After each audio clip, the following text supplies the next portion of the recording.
ریدم تو دست واقعیت باز من یکی دید جیغش در اومد. کاش من انقدر دیپرس نبودم و وینچسترم هم روم و تو بیزنس نبودم و شیفته جیدت نبودم. زودتر دنبال پیشرفت باش 16 سال پیش وقت داشت. 6 وقت تا این اندازه دنبال رد نبودم. سر زبونم چاق نبود از درونم داغ نبودم. این پرواز نبودم اما یهو از پشتم بال در اومد.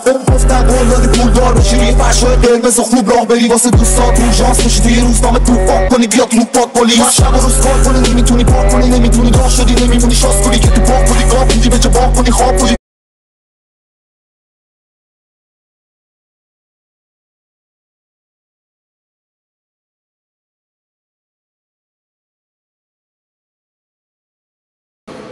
ریدم تو دست واقعیت باز من یکی دید جیغش در اومد. کاش من انقدر دیپرس نبودم و وینچسترم هم روم و تو بیزنس نبودم و شیفته جیدت نبودم. زودتر دنبال پیشرفت باش 16 سال پیش وقت داشت. 6 وقت تا این اندازه دنبال رد نبودم. سر زبونم چاق نبود از درونم داغ نبودم. این پرواز نبودم اما یهو از پشتم بال در اومد.